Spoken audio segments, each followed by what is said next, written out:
Donc nous sommes avec, dans le désordre, Josué Sassi de Pixis, Dominique Héré de l'Académie de Poitiers qui va prendre la parole en premier et Louis Galindo du laboratoire technique qu'on connaît bien de l'Université de Poitiers. Alors nous allons évoquer le sujet des territoires apprenants, notamment spécifiquement sur l'Académie de Poitiers.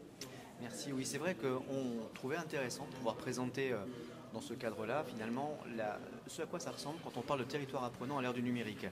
On parle régulièrement de la richesse de l'écosystème qu'il peut y avoir, en tout cas sur notre académie, avec la présence de différents opérateurs de l'éducation nationale, avec les deux universités, avec des acteurs quand même assez impliqués autour de la question du numérique éducatif.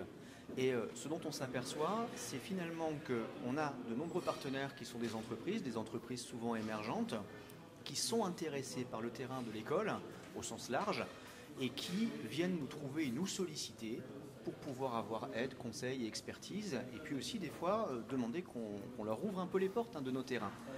Pour nous, qui avons une préoccupation essentielle et forte et primordiale, qui est celle de la qualité pédagogique qu'on va pouvoir apporter auprès de nos élèves, on les accueille toujours, on va dire, avec grande bienveillance, parce que aussi grand intérêt, on a toujours beaucoup à apprendre, et surtout on essaie de faire en sorte que ça ait du sens, que ce sens-là se tourne véritablement vers une plus grande qualité de l'offre éducative qu'on va proposer à nos enseignants et aux élèves. Et à ce titre-là, on a pu mettre en place des moments un peu clés comme des terrains d'accélération, de l'incubation, avec par exemple Josué qui représente ici une petite entreprise qui travaille autour de l'orientation des élèves, qui pourrait par la suite ouvrir aussi sur d'autres terrains que sont ceux de la formation tout au long de la vie, ça reste aussi à construire, et avec aussi des doctorants comme Louis et ses collègues d'autres laboratoires qui vont apporter une vision scientifique, une expertise supplémentaire. Alors on va laisser parler l'entreprise, la petite entreprise. C'est une start-up, c'est ça? Exactement, une start-up. C'est ce qu'on appelle une start-up. Qu'on appelle aujourd'hui des EdTech. Et nous, on est spécialisé dans l'orientation en fait. Et l'orientation, qu'est-ce que c'est? Aujourd'hui, c'est poser la question aux élèves dès le collège, au lycée et même pendant leurs études supérieures, quel est le métier que tu veux faire? Et nous, on s'est dit, en fait, cette question, elle est très angoissante. Et du coup, on va essayer de retourner le problème et on va poser la question aux élèves de savoir quel est le métier que vous imaginez faire dans 15 ans. Voire même quels sont les métiers que vous imaginez exister dans 15 ans.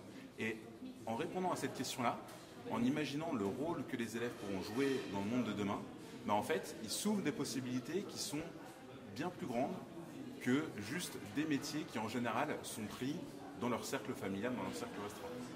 Et c'est vraiment important pour nous, du coup, on est une toute jeune start-up, on a été créé il y a 1 an et 3 jours, exactement. Et en fait, pour nous... Bon anniversaire, presque. Merci. Et pour nous, en fait, c'est très important d'avoir des acteurs fiables, des acteurs sur lesquels on peut se reposer, avec lesquels on peut réussir à expérimenter. Et c'est vrai que dans l'éducation nationale, quand on veut travailler avec l'éducation nationale, il y a beaucoup de personnes qui sont souvent un peu difficiles à atteindre. Et le fait, on a l'un des fondateurs de Pixis, Aloïs, qui malheureusement n'est pas là aujourd'hui, mais qui lui est poitevin, et le fait d'avoir pu avoir cet ancrage territorial qui tenait à cœur à Aloïs pour ses origines, ça nous a permis de découvrir un écosystème qui est vraiment, qui nous a bouleversés. Et quand je dis bouleversés, c'est au sens propre du terme. Ça nous a permis de rencontrer Dominique, qui joue un rôle d'accélérateur phénoménal pour Pixis. Ça nous a permis de rencontrer Cobalt, qui est un acteur très important aussi. Un espace de coworking. Exactement. Mais qui ne fait pas que du coworking. On a fait pas mal de hackathons aussi chez eux qui nous permettent vraiment d'avoir... un animateur de la communauté, on va dire. Voilà. Exactement. Et ça nous permet vraiment d'accélérer, nous, nos relations institutionnelles avec la ville de Poitiers, avec l'agglomération du Grand Poitiers même, et avec l'Académie de Poitiers. Sachant que nous, notre objectif, c'est alors de ne pas accompagner non plus que Pixis, mais de faire en sorte de répondre à des besoins éducatifs.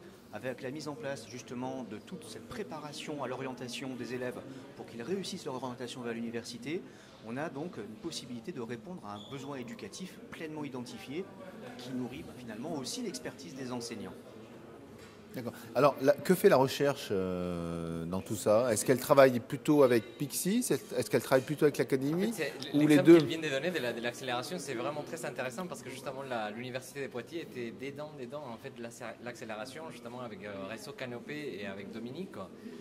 En fait, j'étais en charge avec eux de cette partie de l'accélération et justement c'était à travers des méthodes qu'on avait testées plusieurs fois à l'université avec tous nos partenaires en fait dans les territoires, avec l'Académie des Poitiers, etc.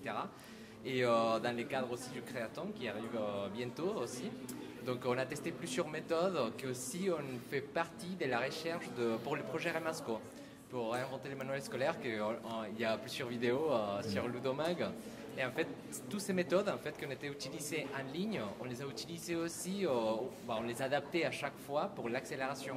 Donc, par exemple, pour l'accélération de Pixis, on a utilisé la même méthodologie, on l'a adaptée un peu au contexte parce que c'était un contexte assez nouveau pour nous aussi, parce que normalement on avait participé à des créatons avec des étudiants, etc. Mais là, c'était 3 entreprises qu'on a accéléré avec tous les partenaires de l'Académie de Poitiers, avec Canopé et avec les autres partenaires, avec l'université, etc. Et Louis, quand Dominique Quéré dit oui, nous on est ouvert, est-ce que c'est une chance aussi pour un laboratoire de pouvoir accéder aux écoles, aux enseignants, pour avoir un terrain de recherche concret? Complètement, en fait, justement, il n'y a pas longtemps, pour faire les tests du projet Hermasco, parce qu'il manquait, on avait conçu 6 prototypes de manuels scolaires, mais on devait le tester. On avait besoin justement d'accéder aux enseignants et aux élèves. Donc à travers de Dominique, on a eu accès au lycée Victor Hugo et on a fait des centaines en fait, des tests de ces prototypes que probablement on va les présenter à Ludovia, parce que chaque fois, à chaque Ludovia, on présente une partie du projet.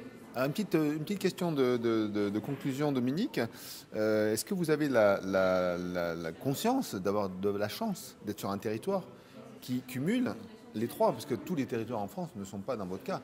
Vous avez comme une université et un laboratoire de recherche qui est quand même centré sur ce problème de l'éducation et du numérique. Vous avez quand même un pool d'entreprises qui est branché dessus. Tout le monde n'a pas un petit pool EdTech en France. Alors, l'ensemble des DAN porte finalement une logique dans une mission d'impulsion.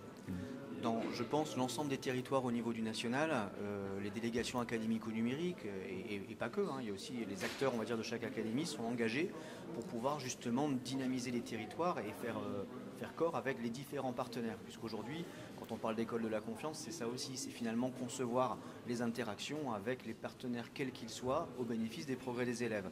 Alors en revanche, c'est vrai que sur le territoire de Poitiers, de cette académie, avec ces 4 départements, ces 2 universités, et avec en même temps l'ensemble des partenaires qui commencent aussi à se structurer en Nouvelle-Aquitaine, on a quelque chose qui est effervescent, qui est pétillant et qui donne envie. Oui, j'ai de la chance, oui.